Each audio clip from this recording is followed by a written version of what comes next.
Should some of these be applied to situations we heard in the media, or saw in the media, where maybe cops are doing the wrong thing?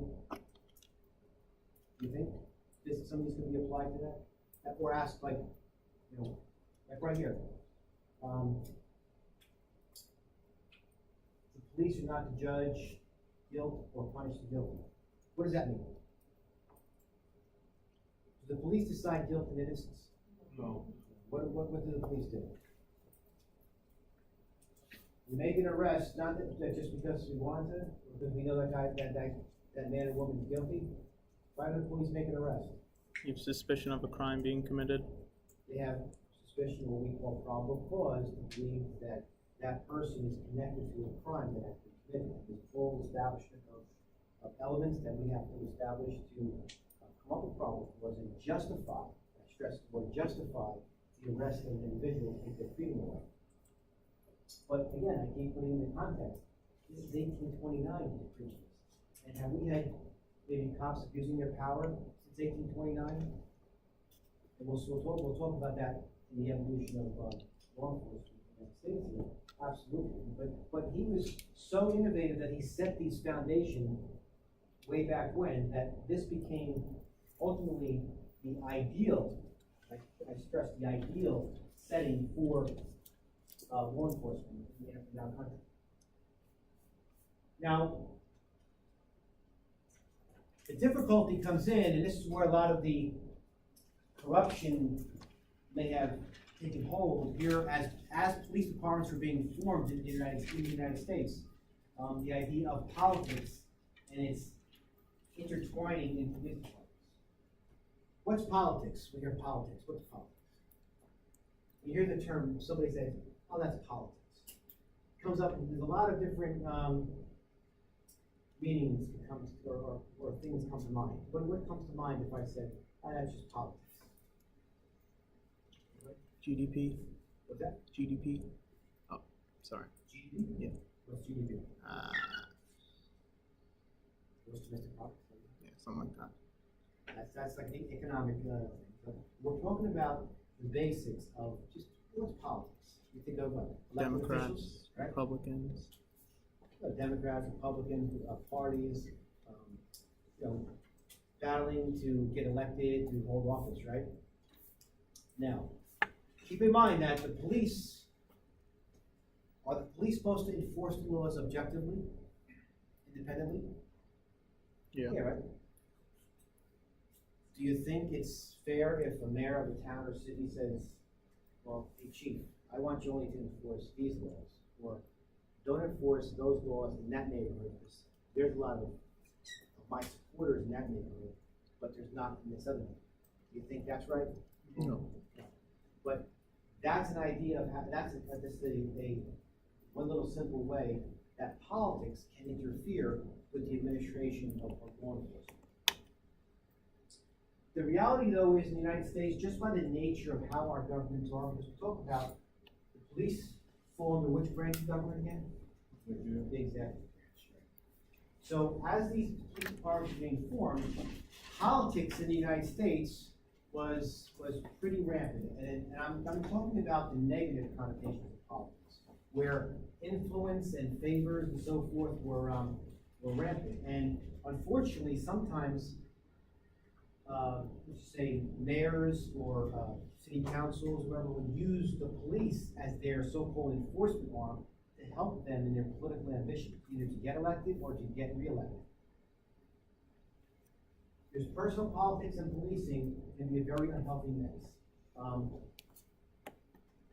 Machine politics in your text, you'll see this in chapter 1, and you may have had this from your other classes in history of law enforcement. They mentioned a few well-known scandals that took place in this, what we call machine politics, that evolved as our country was evolving, particularly in the late 1800s, 1860s to the end of the century.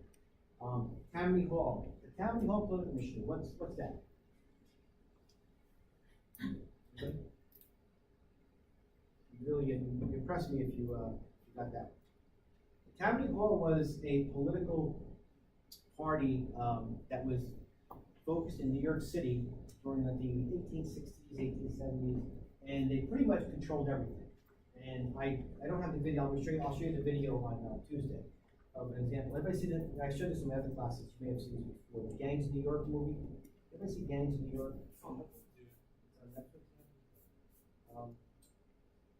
There's some scenes in there, and if you look at it, even though it's a so-called fictional story, some of the parallels that could be made to actually what was happening at the time as far as police corruption, the politics, the lawlessness, the theft, crime that was going on in New York City during that time was pretty accurate according to historians. And what that did was, that just, as these police departments were being formed in the United States, they weren't formed under those ideal principles that Sir Robert Peel had laid out back in the 1820s. They became more of just political, political arms or enforcement arms for local politicians. This fortunately evolved into some reforms that took place because people were upset because there was basically, just to give you a quick illustration, back in the late 1800s, to be a cop in New York City, what did you have to do? You got to take a test. You gotta write your name down. How did you become a cop? You know somebody. What?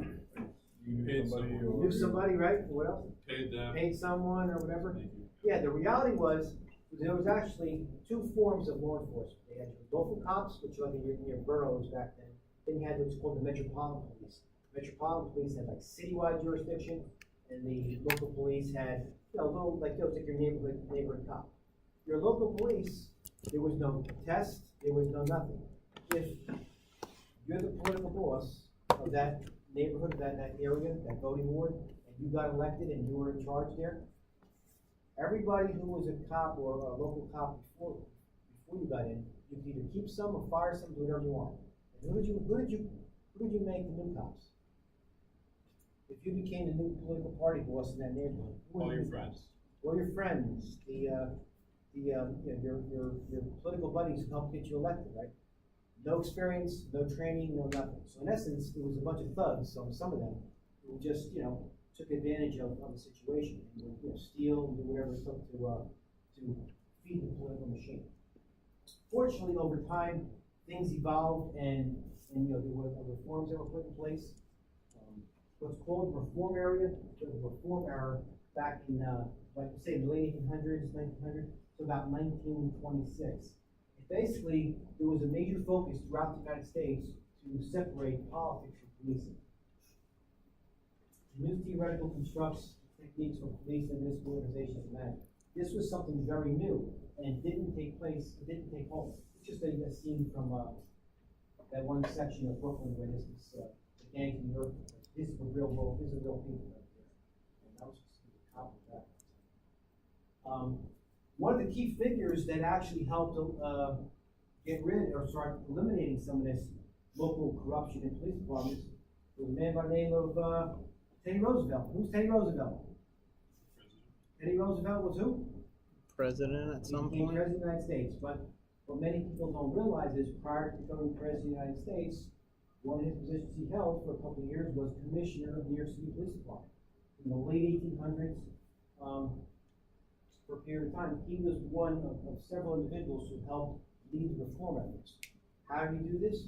One way is to attract, he started recruiting new police officers from outside the city, upstate New York. Why do you think that was important? Why do you think it was important in the effort to eliminate this political, corrupt police officers in the local areas of New York, outside the city? Because the further they were, the less of a chance they had of knowing anybody else inside the city. Excellent. Yep. Bottom line is, no connection whatsoever to politics, friends, relatives, and anything else that they could be connected to start eliminating some of this political patronage that was taking place. These are some scenes from back then, over the years. Just as a note, what we talk about the English influence on law enforcement here. What do you notice in this picture for the Denver PD here? The hats, right? Very similar to the bobbies in England. Right? They adopted that same. in the beginning overall, real quick, in the New York model, which was, was kind of set out by Roosevelt and other reformers. Basically, vigilante committees, what's a vigilante? Batman. Yeah, kinda. In real world talk, what's a vigilante? Someone who, some, Neighborhood watch. Yeah, well, neighborhood watch, but vigilante sometimes is a negative term. someone who fights crime that's not a official officer or something like that. Yeah, it's basically someone, a citizen, who starts taking matters into their own hands and goes addressing. And that's okay, in a sense, to be a watchful eye for what's going on out there, to help the police, but to actually go out there and, and in the formation of some of the reform efforts, there were some, let's just say, issues that took place with some citizens taking it a little too far, where they would just not only go after would-be criminals, they would also met out justice themselves too. So that wasn't, whether they beat the person or whatever it was. So vigilante became an issue. Vigilante police. But ultimately, policing. Now, just think about this. As our country developed, right? Which way did we develop? As the East Coast became more populated and grew, what happened? Moved We moved west. west, yes. The western expansion of the United States, right? Unknown territory, frontiers. These law enforcement concepts spread west. From all the movies, what do you see as the law enforcement figure in some of these really remote western towns back then? Who was in charge? Federal marshal. Either the federal marshal, which represented the federal government, The or sheriff. the local Sheriff. sheriff, yes. And that was basically it. I mean, it was, talk about a difficult job. To be the local sheriff of a small town out in the middle of nowhere, and a bunch of, gun-toting cattle rustlers came in there, and you're pretty much outgunned, right? It wasn't the easiest position, and a lot of them lost their lives because of that. But again, it was that sole concept that there had to be some representatives for law and order in that particular town. Politics and corruption was always, very rampant in the eastern United States, and ultimately, the emergence of professionalism did take place. It was actually easier for, now we'll just move into the era of reform. Ultimately, these reformers realized that, we don't want to do what some of these early models in New York, Philadelphia, and Boston had. We want to have a more professional police department. Again, back to what Robert Peel had said early on. They wanted to start testing to be a police officer, actually have a screening process, actually have training, before there was no training to be a police officer. A man by the name of Augustus Bowman. Who's heard of him before? Gus Bowman? Heard of him from our other classes? Who was Gus Bowman? Is he the one that first? Yeah. He was the guy who said, "All right, cops aren't doing you have a career or a profession." So we started to say, "All right, we need more education in order for them to be considered like a career." Yeah, he was very innovative for his time. Back in the 1820s, he was chief of police of Berkeley, California, police department. He advocated professionalism. He believed the police weren't just there to enforce the laws and be just a crime fighter, that the police had the role of a social worker, to be there to support the citizens. The old methods of dealing with crime must be changed and new ones adopted. He adopted some of the concepts of, you have to know this for this class, but Frederick Taylor was one of the founders of what's called the scientific method of law enforcement. That there's a hierarchy and standardization of police work and no discretion.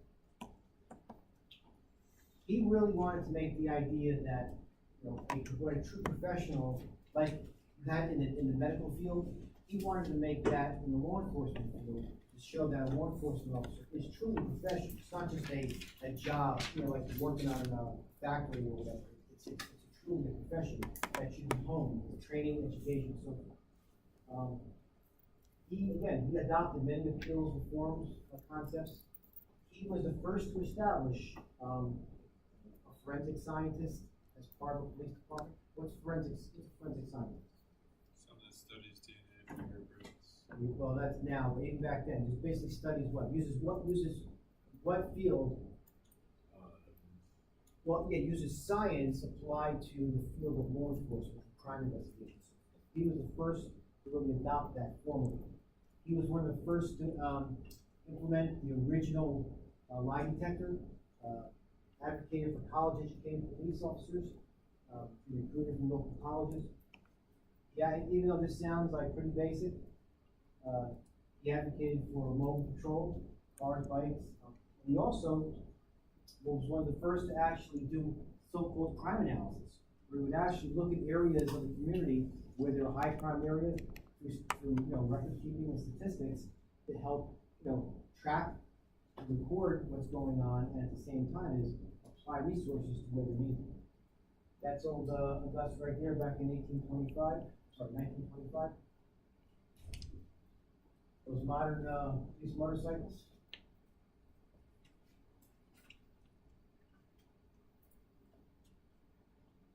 What's that thing right there? What? Yeah, the dispatch center. That's their communications. One little microphone and this entire room filled with equipment.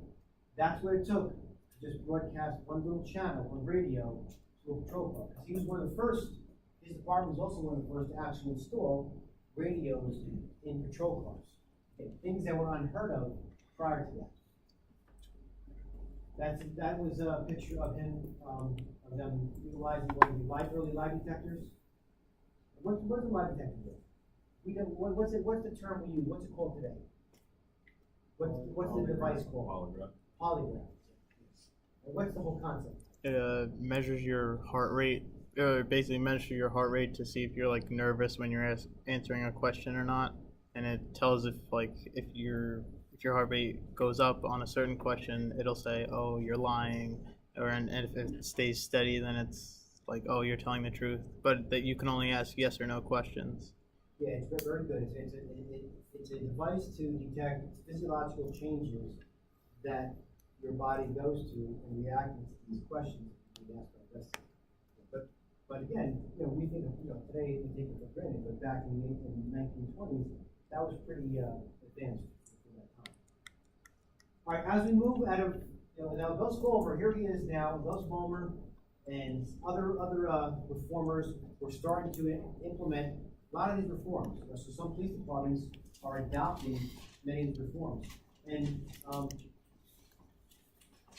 the Wickersham Commission also was formed as a nationwide effort to try to set some guidelines and principles throughout the country to establish by President Hoover to set guidelines for police departments around the country in order to reduce corruption in police departments.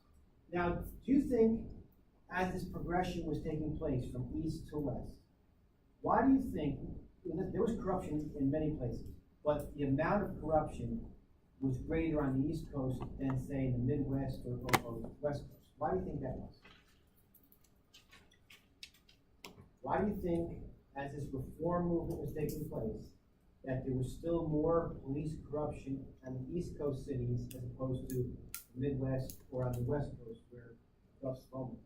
It was more developed, and it was already there for a while, so it was like the cops, like, either they wanted more stuff or they just were just bad cops in general. Yeah, it's very difficult to change things that are ingrained in people or in cultures, right?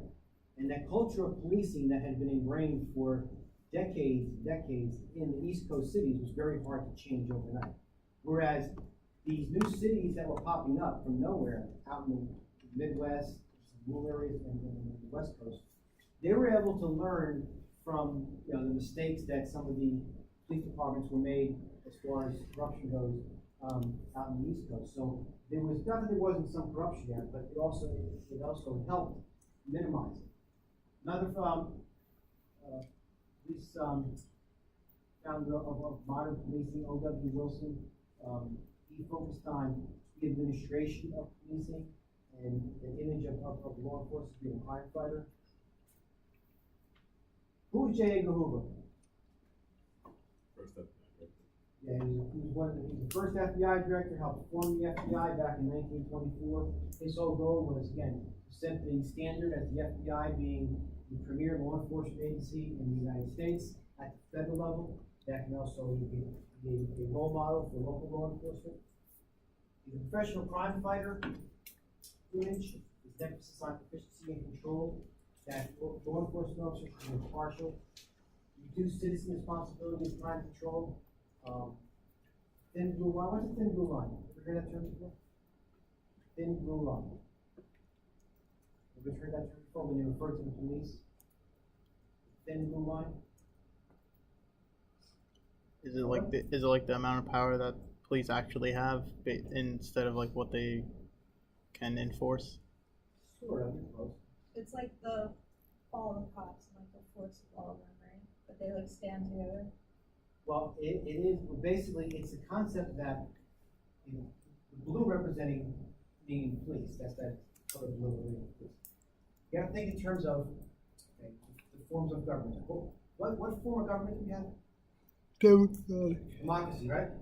So if you look at a spectrum, on one end you have complete chaos. You have a society, right, in a nation or country, and there's no rules, there's no form of government, there's nothing in place, you have chaos, right? Mm-hmm. On the far end of the spectrum, where there's way too many rules, it's a complete, no freedoms for the citizens. What's that called?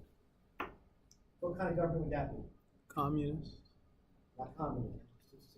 What's the most strict that you can have? Say some small country and Fascist. what's it? Could be fascist, but yeah, dictatorship.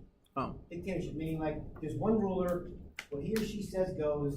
You look at somebody one way, they chop your head off, you have no rights, you have nothing. So you have, on one end of the spectrum, you have societies that could have no control, no government, could be chaos. Anarchy. And anarchy, yes. And the other side, you have complete dictatorship. On that spectrum, where does a democracy fall? Right in the middle. In the middle? Who says the middle? Well, What do you think?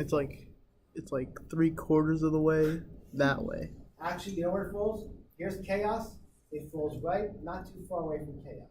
Because when you think about it, you look at, there's over 300 plus million people in the United States, right? Mm-hmm. We are governed by laws, rules, and stuff. How many police officers do you have in the United States? Do you think there's Like- enough police officers? If everybody decided to go berserk tomorrow and not follow rules, is there enough police officers to maintain order? No, Absolutely. there's enough military though. Yeah, if you had this, even the military, it would be tough. We can't do it in our form of government. The military cannot enforce laws unless martial laws are put. Mhm. Basically, the concept of the thin blue line, meaning that there's only a small percentage of people, the police, that are tasked with maintaining order in our society, and that the only thing that keeps our society from delving into chaos is that thin blue line. So, a little trivia there. That's where the concept of the thin blue line is. Got it? A few more minutes. Okay, his whole professional crime fighter mindset is that there's a need for rapid response to calls. Effectiveness is defined by crime rates.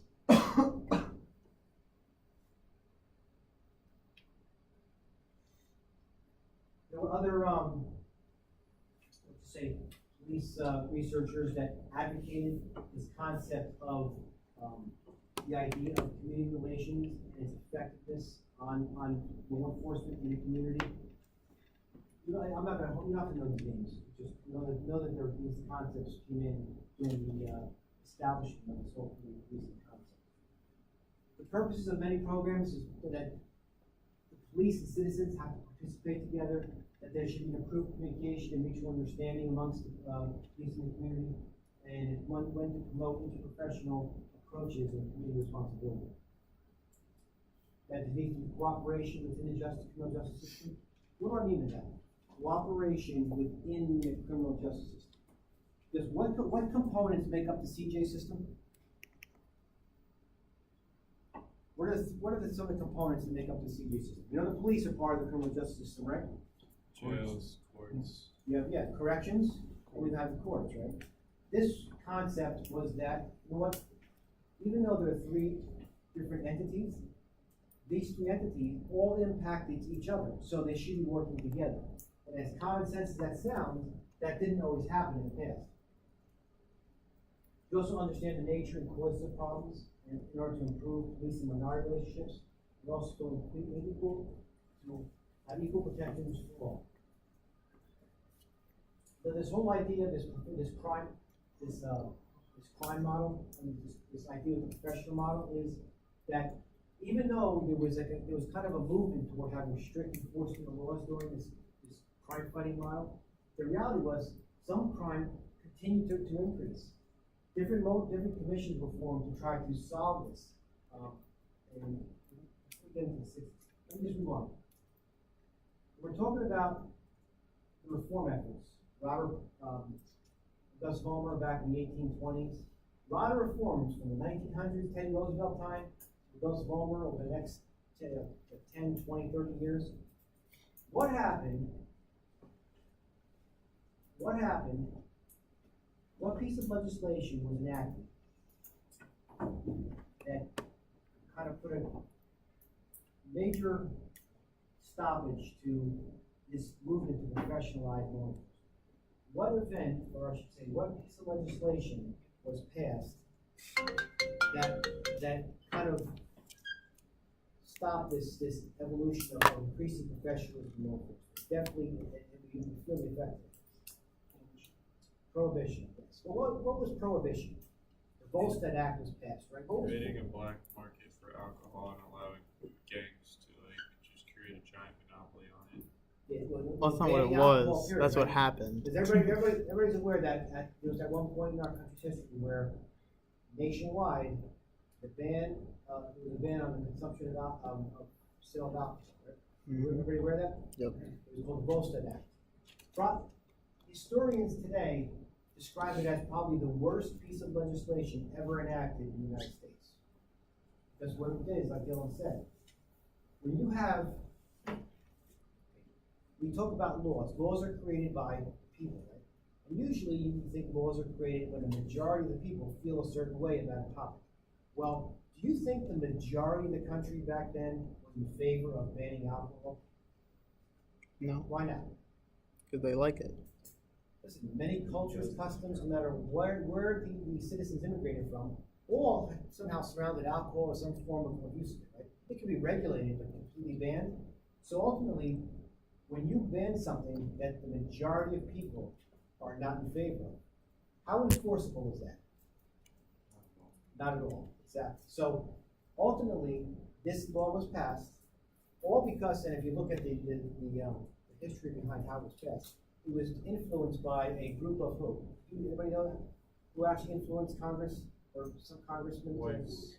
There was a women's group, right? There was a women's group, there was a Christian women's group, whatever, who somehow influenced them because what was their mindset to get rid of alcohol? What were they tired of? Their husband's coming home drunk. Yes, because their husband's coming home drunk and either beating their wives or doing whatever. It was such a knee-jerk reaction, and the impact was felt even today. Because what happened was, as Dylan said, we had illegal markets of alcohol. Canada still had alcohol. Other countries, Mexico, people were making their own alcohol in the woods. So you had this. All it did now was establish a complete illegal enterprise around the country of organized crime groups that made big money off of alcohol. So, who's heard of the mafia before? Mafia? Organized crime? The original origins of organized crime in America is traced right to Prohibition. Because the gangs and organized crime that was formed back then were the foundation for what the mafia had become and other organized crime groups in our country. So, as far as police corruption goes, now how did that whole issue affect police professionalism?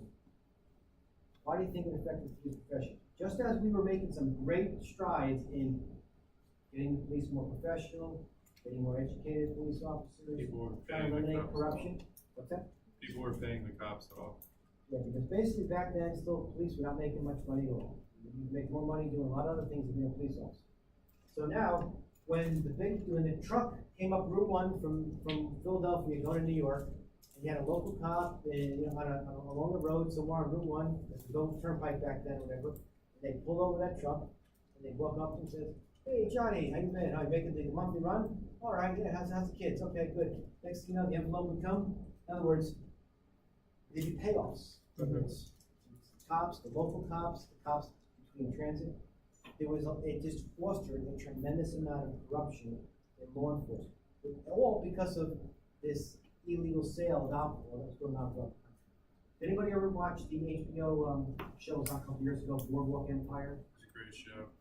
Well, yeah, very, very good show actually, but it was all based on the premise of back in that time period, the 1820s,